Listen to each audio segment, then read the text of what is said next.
Hello बच्चों, let's read the question. The question says a string 120 centimeters in length sustains a standing wave with the points of the string at which the displacement amplitude is equal to 3.5 millimeter being separated by 15 centimeters. Find the maximum displacement amplitude to which overtone does this oscillations correspond. तो इस question को solve करने के लिए हम जो की concept use करेंगे तो हम यहाँ पर अपना की कॉन्सेप्ट पहले मेंशन कर सकते हैं। तो क्वेश्चन में कहा गया कि हमारे पास एक स्टैंडिंग वेव है और हमें पता है कि एक स्टैंडिंग वेव के लिए हमारा जो पार्टिकल ऑसिलेट कर रहा है जिसकी वजह से वेव प्रोड्यूस हो रहा है उसका जो डिस्प्लेसमेंट होता है y that is equal to a sine of kx cos of omega t. ये होता है हमारा general equation for the displacement of the particle about the mean position. यहाँ पर a जो है वो हमारा मैक्सिमम डिस्प्लेसमेंट होता है, तो हम यहाँ पे मेंशन कर सकते हैं ये होता है हमारा मैक्सिमम डिस्प्लेसमेंट जिसको हम एम्पलीट्यूड भी कहते हैं। तो अगर हम क्वेश्चन को ऑब्जर्व करें तो हमारे पास एक 120 सेंटीमीटर का एक वेव है, ठीक है। तो अगर हम इस तरह से अगर ये हमारा एक्सिस हो गया, ये हमारा अगर एक्सिस हो गया और अगर ये हम एक सिंगल वेव ऑब्जर्व कर रहे हैं, ठीक है, तो ये जो टोटल लेंथ होगा ये कितना होगा, ये होगा लैम्डा जो कि हमारे वेव का वेवलेंथ है। अब कहा गया है कि दो सिमिलर एम्पलीट्यूड पॉइंट्स के बीच में जो डिस्टेंस है वो है इक्वल टू 3.5 मिलीमीटर्स। तो अगर हम अज्यूम करें कि पॉइंट ए पे हमारा एम्पलीट्यूड, ये अगर पॉइंट ए है, यहाँ पर एक सिंगल एम्पलीट्यूड है, तो यही एम्पलीट्यूड हमारा यहाँ पर भी होगा पॉइंट बी पर, ठीक है। सिमिलरली पॉइंट सी पर भी हमारा एक सेम एम्पलीट्यूड होगा और पॉइंट डी पर भी हमारा सेम एम्पलीट्यूड होगा। तो हम ऑब्जर्व कर सकते हैं कि ये डिस्टेंस हमारा कितना दिया गया है, 15 सेंटीमीटर दिया गया है। दो सिमिलर एम्पलीट्यूड का ऑसिलेशन जब हो रहा है तो उनके बीच में डिस्टेंस हमको 15 दिया गया है, तो ये भी 15 हो जाएगा और ये भी हमारा डिस्टेंस हो जाएगा इक्वल टू 15 सेंटीमीटर्स।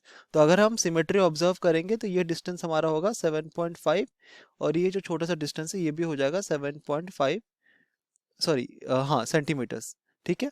तो अगर ये टोटल लेंथ हम इसको वेवलेंथ ऑब्जर्व करें लाम्डा, तो लाम्डा कितना हो जाएगा, सिंपली हो जाएगा 15 प्लस 15 प्लस 15 प्लस 7.5 प्लस 7.5, ठीक है, मल्टी, और ये होगा सेंटीमीटर्स, तो ये हो जाएगा कितना, 60 सेंटीमीटर्स। तो इसका मतलब हमारा जो स्टैंडिंग वेव है उसका वेवलेंथ हमको मिल गया to be equal to 60 centimetres.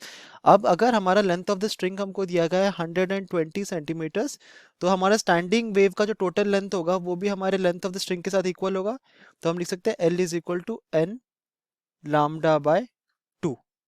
तो इससे हमको क्या मिलता है, 120 is equal to n multiplied by lambda by 2, तो ये कितना होगा, 30 हो जाएगा और हमको n इज इक्वल टू 4 मिलता है। इसका मतलब है कि हमारा जो ऑसिलेशन होगा उसका, उसमें नंबर ऑफ ओवरटोन्स होंगे इक्वल टू 4। क्वेश्चन के सेकंड हाफ में हमें जो पूछा गया था कि to which overtone does the oscillation correspond to, तो हम लिख सकते हैं it belongs to the fourth overtone. अब अगर हम इसी वेवलेंथ के बारे में बात करें तो हमें पता है कि वेवलेंथ से रिलेटेड और एक हमारा फिजिकल क्वांटिटी होता है जो कि होता है वेव नंबर। और वेव नंबर क्या होता है, k is equal to 2 pi by lambda. यहाँ पर वेव ये होता है क्या, वेव नंबर। तो अगर हम वेव नंबर निकाले, ठीक है, तो ये क्या होता है, k is equal to 2 multiplied by pi divided by lambda, यहाँ पर कितना है 60, तो ये जगह कितना, पाई बाय 30, ठीक है। तो हमारा k का वैल्यू मिल गया हमको to be equal to pi by 30 centimetres inverse, ठीक है। अब क्वेश्चन में हमें पूछा गया कि मैक्सिमम डिस्प्लेसमेंट एम्पलीट्यूड क्या होगा, मतलब हमें एम्पलीट्यूड कैपिटल ए का वैल्यू फाइंड आउट करना है। हमें पता है कि हमारा जो जनरल इक्वेशन क्या होता है फॉर डिस्प्लेसमेंट, वो होता है y is equal to A sine of k x cos of omega t. तो at time t is equal to 0, अगर हम t इज इक्वल टू 0 में टाइम पे हम फाइंड आउट करें, तो अगर हम अज्यूम करें कि हमने जो ऐसे वेव लिया था, ठीक है, तो ये हमारा ये है, तो जो पॉइंट ए है, ठीक है, पॉइंट ए का हमारा डिस्प्लेसमेंट कितना है, y इज इक्वल टू कितना दिया गया है, 3.5 मिलीमीटर्स, ठीक है। और इसका डिस्टेंस हमारा कितना है फ्रॉम द नोड, ये अगर हमारा नोड है, नोड हमारा क्या, अगर पॉइंट ओ को हम ऑब्जर्व करें तो पॉइंट ओ हमारा क्या होता है, वो होता है हमारा नोडल पॉइंट। नोडल पॉइंट मतलब पॉइंट ऑफ मिनिमम डिस्प्लेसमेंट, ठीक है। तो इससे डिस्टेंस जो हमारा हम पॉइंट ए का ले रहे हैं वो है इक्वल टू एक्स, तो एक्स कितना हो जाएगा, इक्वल टू 7.5 सेंटीमीटर्स, ठीक है। तो अगर हम इसको पुट करेंगे तो हमें मिलेगा y is equal to 3.5 millimetre, so that is 0.035। अगर हम 3.5 को डिवाइड बाय 10 करेंगे तो ये होगा 0.35 सेंटीमीटर्स। तो इसको हम फिर से करेक्ट कर सकते हैं, मिलीमीटर को अगर हम सेंटीमीटर में कन्वर्ट करें तो ये हो जाएगा 0.35।